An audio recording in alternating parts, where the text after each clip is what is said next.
Welcome to Lead Different.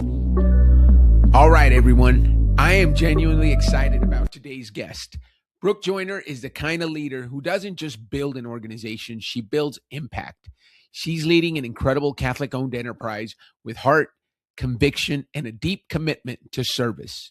And what I love most about Brooke is this: she leads with purpose. She's not chasing titles. She's not chasing noise.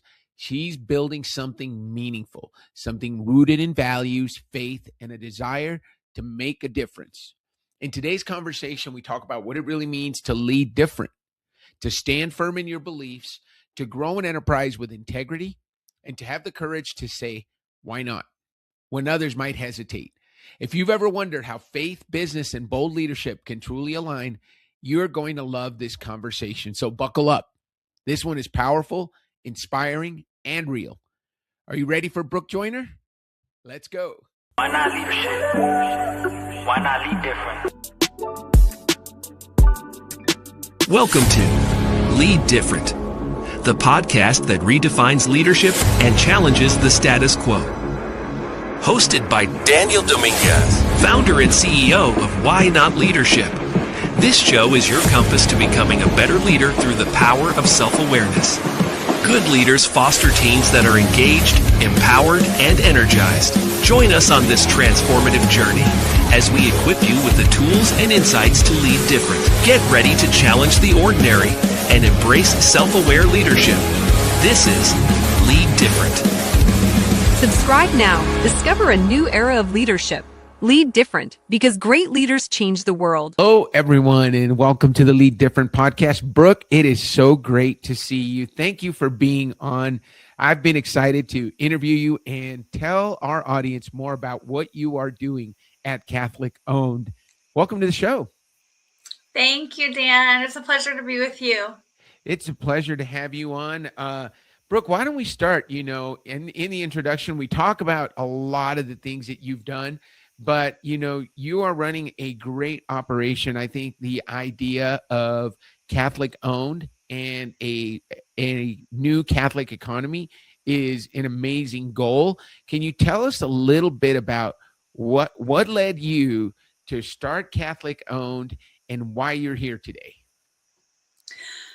Absolutely. My husband and I really just were, repeatedly frustrated with, for example, we would purchase something and then we would see a social media post from the company stating that they are paying for employee travel to have abortions, for example.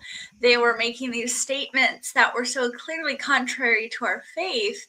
And so those moments really add up to a consistent frustration with the options that we had. And we realized that Catholics are like other people. They have businesses, and the reason we don't buy from them is because we can't find them.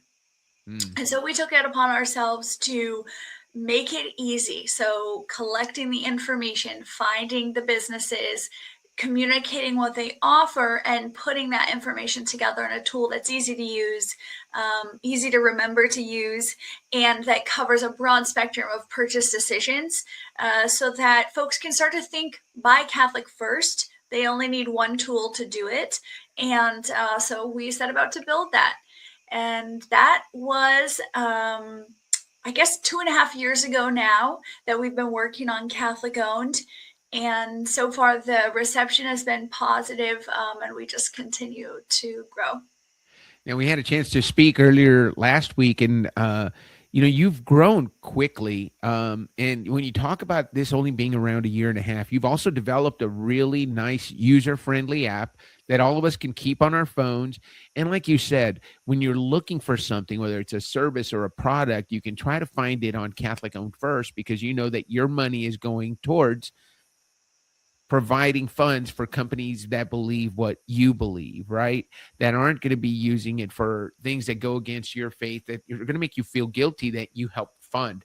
So a year and a half ago, you started the company. How did you go about building the app and building the infrastructure necessary to have hundreds of businesses in the app and as part of your organization? Yeah, so it's been since August of 23.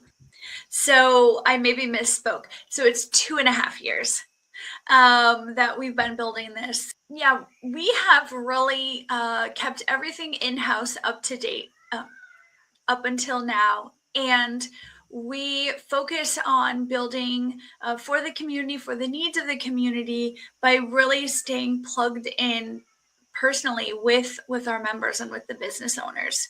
So it's been an intensive couple of years, but we really are very focused on building solutions for our business owners and our consumers who are interested in doing business with these wonderful business owners.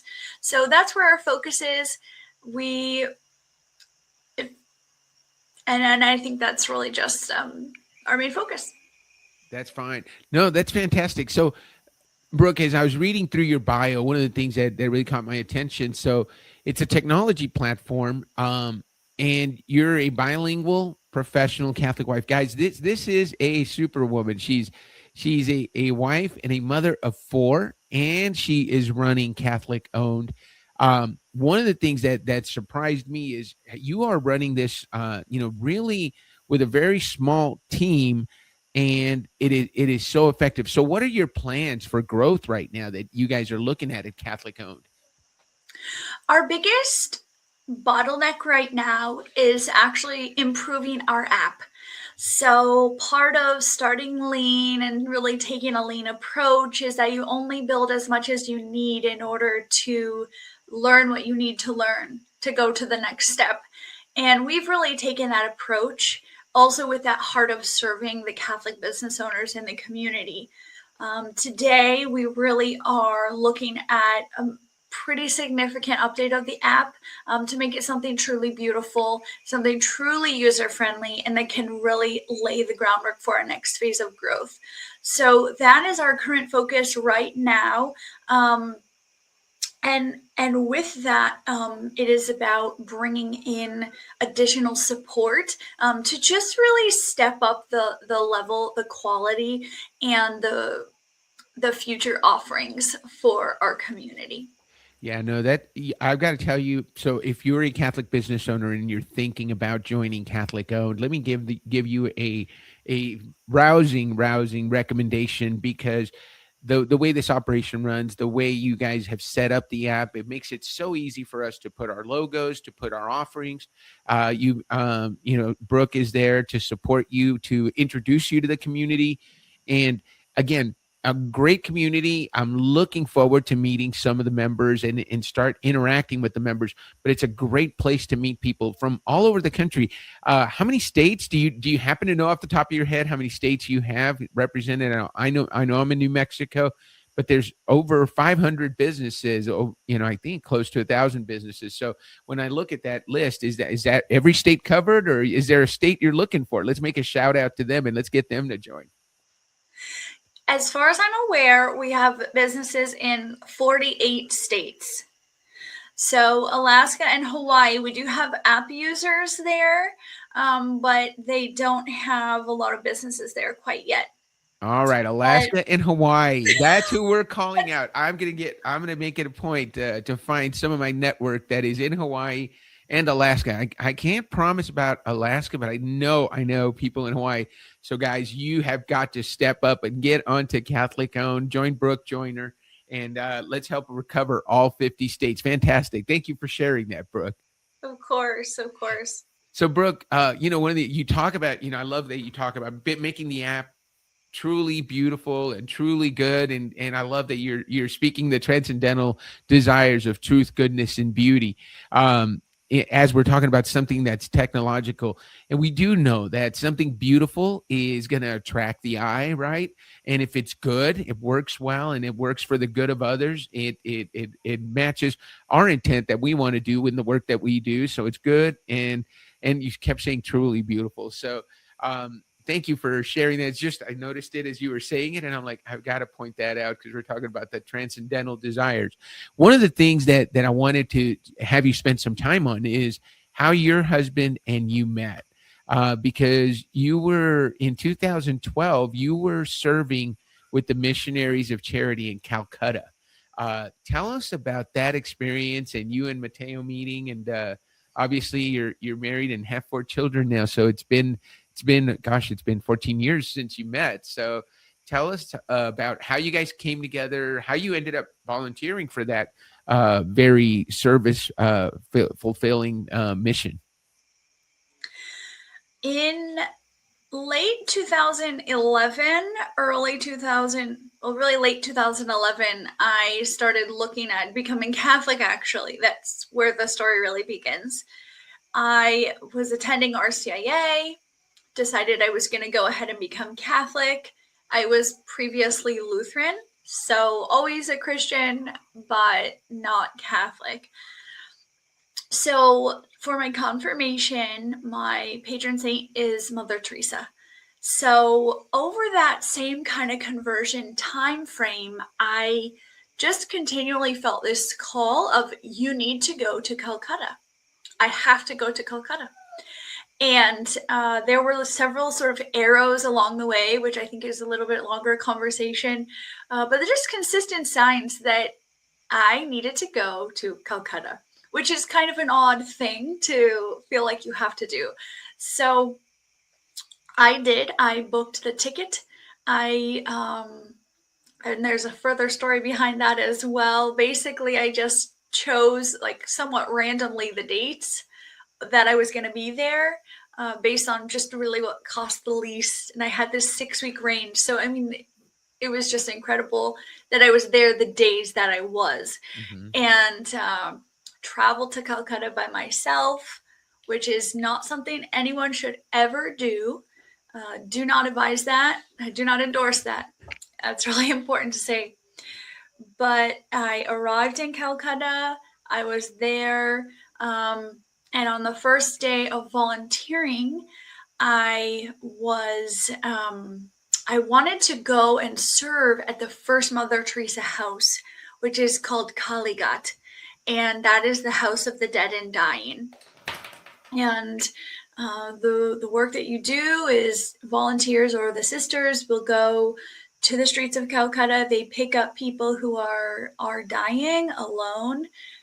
The reason they're out there is kind of related to the caste system and the government programs that interact with the caste system. Ultimately, there are no winners. So when someone is very ill and dying, they are sometimes cast out because the family cannot sustain them anymore.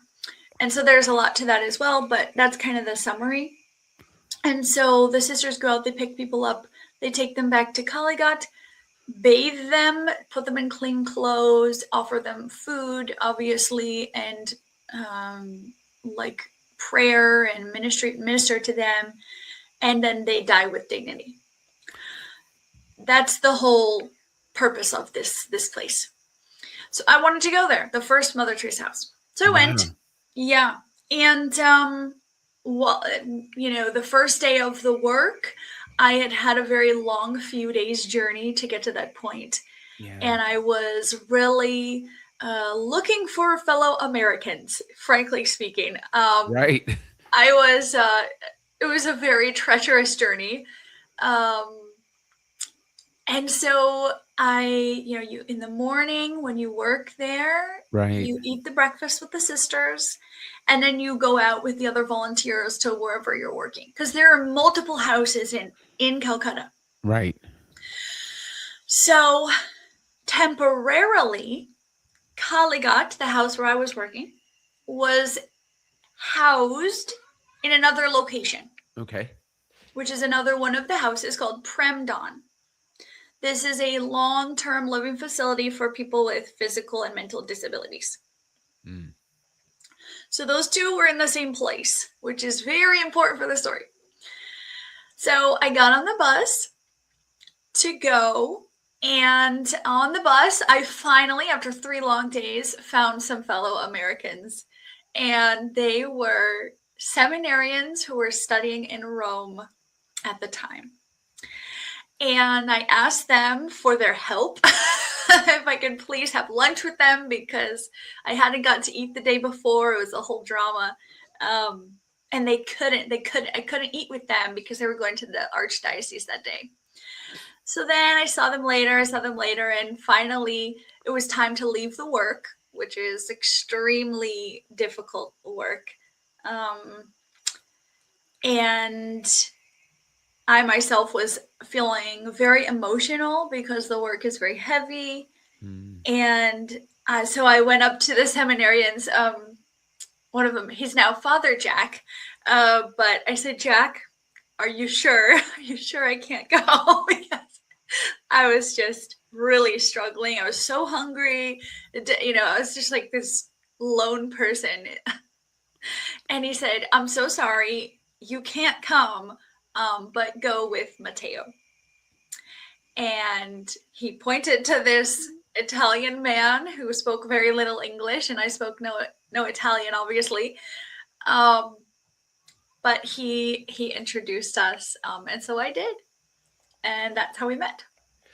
So Matteo was one of the seminarians, or was he a volunteer? He's a volunteer. Excellent. So he's a volunteer. You can't go eat lunch with the seminarians, but he points him out to you, so you go and meet him. Now you don't speak Italian. He doesn't speak English. He probably speaks a little more English than you speak Italian, is what I have found most of the time. So Yep. Tell us about that lunch. I'd love to hear. Where'd you guys go? What'd you eat? What did that first conversation go like? So yeah, Matteo was right next to him. So I looked at Jack, now Father Jack, and I looked at Matteo, and I was like, fine, okay, I'll go. Like, at least it's somebody to be with. I'm not alone, because it's really not safe. So, Yeah. I was grateful, but I was still also, processing the suffering I had just witnessed. Right. It is really unlike what most people have ever seen. So that was really hard. I mean, I was only 22. Right. So it was like very emotional, Yeah. I was very like devastated inside. So I went with Matteo. We got on this bus. He knew where to go. He knew, what to do, because he had been there like 2 additional days. And also he was with a missionary priest who had taken groups before. Right. So he had like a lot of context that I didn't. So, which was very helpful. Right. So we get on this bus, and I, he was standing, I was sitting. This is just a fun tidbit. So I was sitting next to this man. He's a middle-aged gentleman. And, the bus is going, nothing notable. And then I looked down, and when I looked up, Matteo was gone. And I kind of had a panic moment of, frantically looking for a moment. Where did he go? And the man next to me, and then Matteo had sat behind me. So he put his hand on my shoulder to indicate, I'm here, everything's fine. And the man next to me smiles, and he says, your husband was with you the whole time. And this was 20 minutes after I met Matteo. Interesting. So now this is related to the culture in India. Typically, women don't go out without their husband or their brother or their father. That's it. Right. So, but that was so providential. Yeah. And I didn't even understand at the time, obviously. So we went on that bus ride. We went to the guest house that all the Italians were staying at. And then our first lunch, we went with a priest, Father Gabriel. Yeah. And we went to this kind of like a Chinese food place. Uh-huh. And just, safe food. And so it was great. I was obviously really hungry because I didn't eat the day before. So I was just very grateful. So you had gone an entire day without eating? Yeah. I mean, I had like a Cliff Bar, because every time I would go in somewhere, they would sort of like send me out, because several reasons, I think. I don't fully understand, but they have a big Muslim population. Mm-hmm. And so many times every day, they close the shops, they roll the white rugs down the block Mm. and they all go out and pray in the street. It's like a 40% Muslim population in Calcutta. Right. Okay. So and my theory, it was just the timing. Like I would, I had to go get a SIM card. I had to run errands, Right. but every time I would go in a restaurant, they're like, we're closing, you need to leave. And I was like, No, please I'm just hungry. let me buy some food, please. And then, you can't just like buy food from any like street cart because it's not safe. So Right. I was only wanting to go in restaurants because that's what I was Mhm. told to do. And then I kept getting kicked out. So Oh man. that's why I didn't have a proper meal. But I did have a Cliff Bar. So Yeah.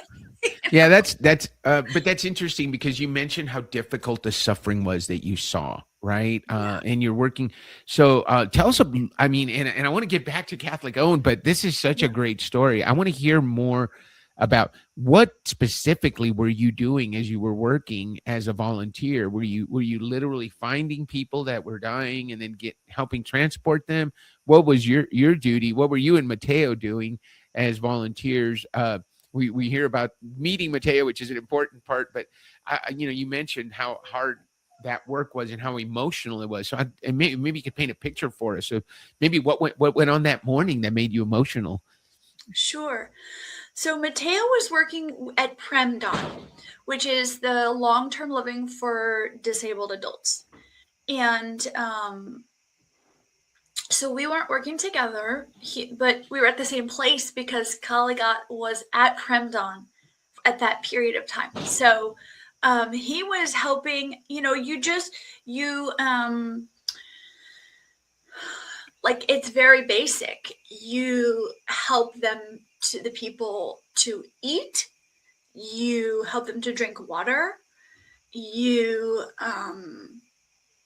I think the Premdon volunteers, I think that people could kind of like play games, or you would like speak with them, pray with them, that type of thing. Just spending the time and helping with basic things.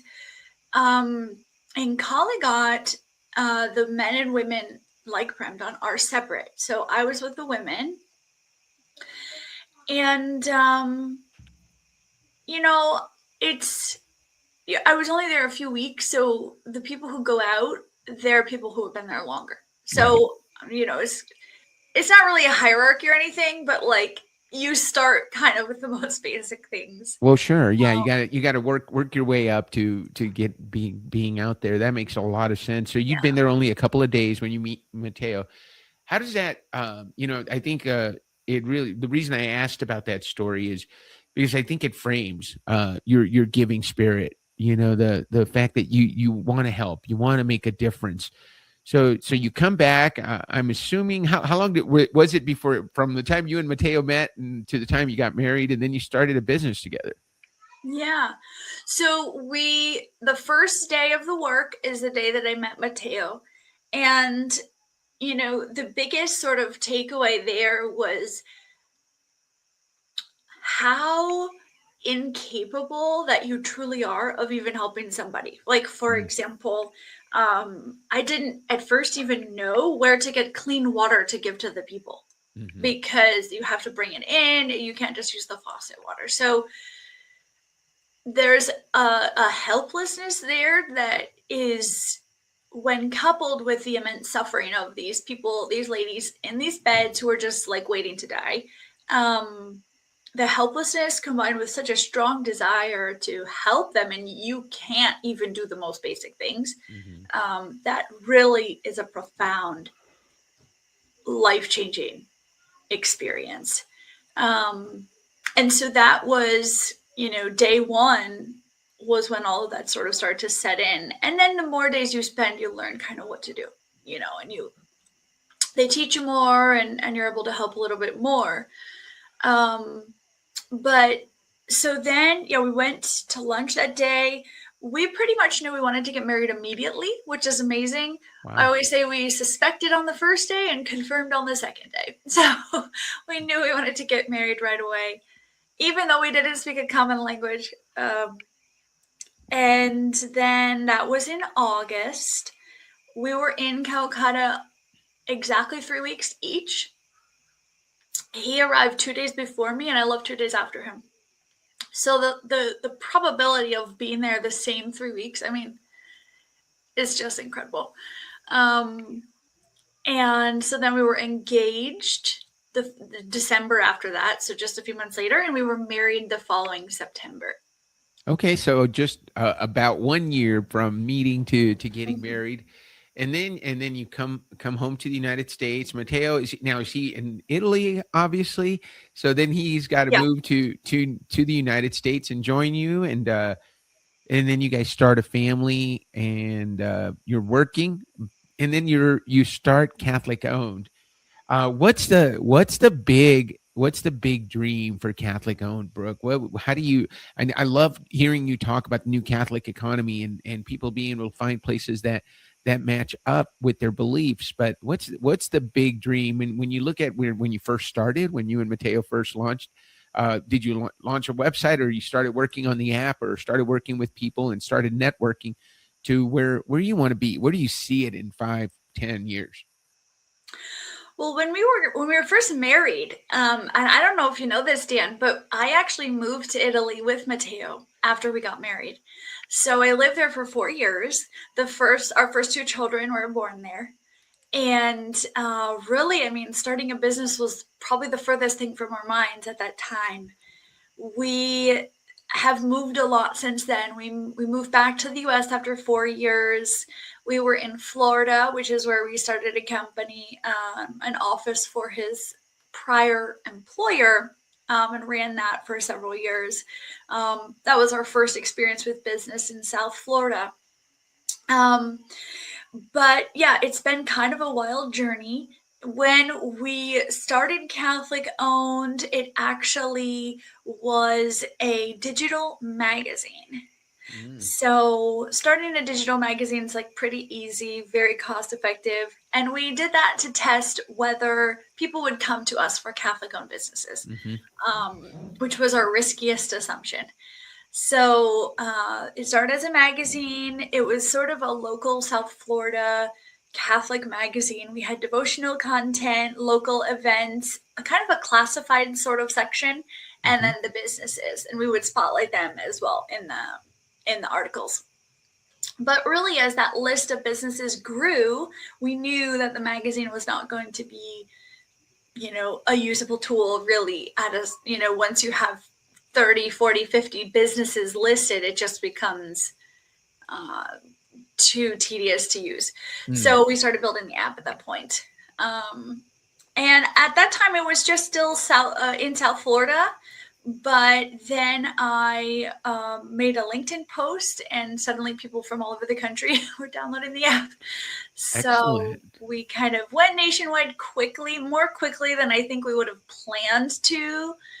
But I also didn't want to turn people away because the big vision involves so many people, right? So building the new Catholic economy really is about Catholics who have different skills, different abilities, different states of life, who really care about their faith and want to do something more than just go to Sunday Mass and pray. They want to support each other. They want to create Catholic jobs, and they want their dollars to go to Catholic businesses where profits come from. From the profits, we fund our parishes, capital campaigns, the arts, and even political candidates, right? Who that is where we can reclaim the culture for Christ. So it's very much a community, family effort to keep resources in the family and to advance our impact and advance ultimately the power that Catholics have in the world today. One of the things that stands out as I'm listening to you speak, Brooke, is this is the Lead Different podcast, and we want to talk about leadership. And you truly are leading a movement towards people using not only their economic, but their political and their faith in the work that they do. Because I think we're all guided by that, right? I know that there are a lot of businesses who say, I don't know that I want to be so open about my faith, because what if I turn customers off? What if I am losing out on business? What have you found to be the reality versus the thought that if somebody is thinking that right now and they say, you know what, yes, I'm Catholic, I go to mass every Sunday, maybe I even go to daily mass, and maybe I give money to my parish, I'm doing all the right things, but you know what, at X Inc. we don't talk about our beliefs. What would you say to someone who is thinking that way, in terms of even just introducing it as part of how they introduce themselves? That's a really good question. I would say that you should go to adoration and ask our Lord what he thinks about that. Mm-hmm. Good advice. Because, there's not a one size fits all answer for everybody. Mm-hmm. And transparently, Dan, I do my best to refrain from telling other people what to do. Mm-hmm. I'm somewhat allergic to that. Yeah. Well, I never want to tell people what to do. Yeah. But let's be clear. I'm not asking you to tell them what to do. I'm asking you to give them a view of what you've seen. So maybe have you experienced someone who was afraid of doing it and then did it and is so glad? Or have you experienced more people that say, oh my gosh, I started telling people I'm Catholic and I lost all my business? What's been your experience? What can people expect when they truly take a hold of their faith and talk about it openly with their network and with their clients, and make it a part of how they live every day? One of the things we believe at Why Not Leadership is you should be the same person. Congruency is important. You should integrate who you are everywhere. So you don't have to be a different person on Sunday at mass than you are on Monday. So maybe you could share something like that. We're not going to tell them what to do. We're just going to share some stories. Yeah, really what business owners find in our experience is that they feel like they can finally be themselves. And there's so much power and strength in that, sort of singing your own song and just being who you are, as opposed to having kind of a divided life. The Vocation of the Business Leader document talks about this concept of the life being divided and how it is something we should avoid. The other thing is that when you do take a stand, what we've seen is that the right clients show up. They sometimes have been waiting to see, there's a huge swath of people who are waiting to see who you are and what you believe, and to determine if they are in that group with you or not. Right. And so that is probably the most powerful thing, is and sometimes there is that risk of losing or turning off the wrong people, but ultimately it's a net positive, because then you're free from the wrong people and you attract more of the right people. And you can be more yourself while you're doing it. So those are some of the things that we've heard from business owners who are kind of fully embracing that. Of course, they still serve non-Catholic clients. Right. But a really interesting thing is that I've heard from Catholic businesses that they have heard from clients in some specific industries more than others, if their client is an atheist or a Protestant, they will go to the Catholic business owner because they know what to expect. Right. I spoke with a woman who is a kind of a counselor, a coach, and she was telling me that a Protestant, a Christian client came to her. She was having marital problems, and she came to the Catholic counselor because she knew she wouldn't recommend divorce. That is really good. And one of the things, you and I talked, because I did an interview for you for Catholic Owned. We talk about the fact that when you tell people what you believe, you attract people who believe what you believe. That is such a powerful statement. Simon Sinek talked about it in his famous TED Talk. And you also tend to repel people who don't believe what you believe. And so But I love this third option that you just introduced. Sometimes you attract people who may not believe what you believe, but are curious. And so you're opening up the opportunity for them to learn more. So it puts you in an evangelization type position where you can lead by example through living your faith. And then the other thing that you said, I think is really important, is they know what to expect. We put a post, a social media post out, and we said, we are Catholic for sure. Actually, it was a repost of our announcement that we had joined Catholic owned, and we said that doesn't mean we only work with Catholics, but it does mean that you're going to know what to expect. We will work with you if you want to work with us. You just got to understand that this is the lens through which we see the world, and if that's okay with you, we're okay with you also, right? Exactly. And after our call, obviously, you won't be surprised to hear me say this. But the clarity that comes from that really, just clears out the noise and allows you to get into the real work. And so I really think that, by sharing our faith and just being honest about who we are, if it is in fact who we are and what we believe, we can clear out the noise and we can get past the initial hesitations. We can grow trust more quickly, and get to the work that really matters in a much more efficient manner. Yeah, and I like what you said. The work that really matters. At the end of the day, we want efficiency. We want to get to what is it that matters. Let's not let differences in beliefs or things like that get in the way of getting to the work that really matters. Brooke, speaking of that, what can people expect? I know I can tell them my own experience, but I'd love for you to, if you're talking to a bunch of potential Catholic-owned business owners who want to join Catholic-owned. What is it? What's the benefit? What can people expect from joining? And what's coming up in the pipeline that people can look forward to as being members of Catholic-owned? What people can expect really can be summed up in community. We have the technology, and the technology is a tool that we use quite a bit. But ultimately, the value that we lead with and that you can expect is the community support. We are a broad group of Catholic business owners. We come from all over the country, all different industries and categories of business.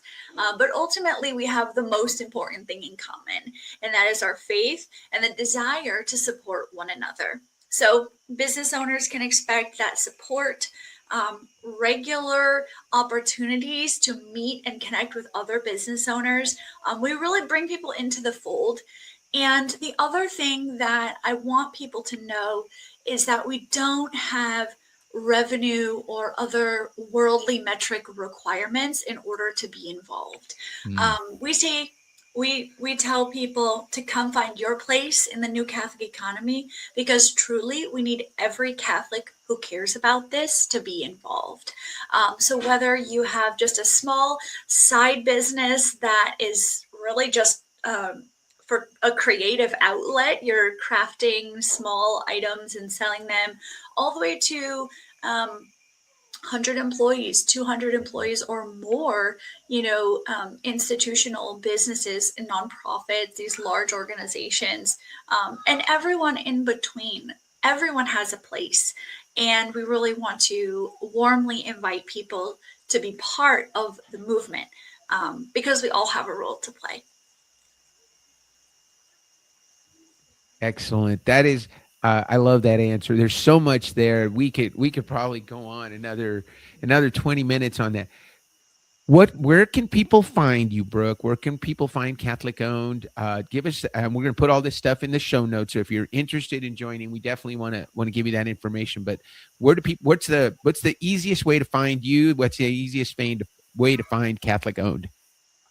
So the website is catholicowned.com. You can go there to learn more. You can browse the directory on the website, or you can download the app for iOS or Android right there on the website. So that's kind of the hub. Otherwise, we're pretty active on LinkedIn. You can connect with me directly on LinkedIn. You can follow our LinkedIn page for Catholic Owned. We're also on Instagram. So those are our main platforms. We are expanding here in the next, well, by the time this goes live, we will have our latest. We're actually, Dan, I'm going to start live streaming. Excellent. Excellent. Well, I can't wait to see that. Let me know if you need a partner to help you with that. I love live streaming. I started this podcast actually began as a live stream podcast, and then we decided to start recording just because we want to be able to edit things out. However, it's been what I actually enjoy putting in the bloopers and just leaving them in because you know what? That's part of what makes us human. So fantastic. I look forward to seeing that. So we've got live streaming to look forward to. We can find you online. CatholicOwned.com is the best place. You are on the App Store, right? So you can download it on the App Store. For iOS and Android. Yep. For iOS and Android. So this has been so fun. It's been great to meet you, Brooke. I joined Catholic Owned not too long ago, but one of the things I knew is that I wanted to get you on the podcast and expose you to the Why Not Leadership, Lead Different podcast audience. And hopefully we get you some new members. I hope we get hundreds of thousands of new members through the podcast.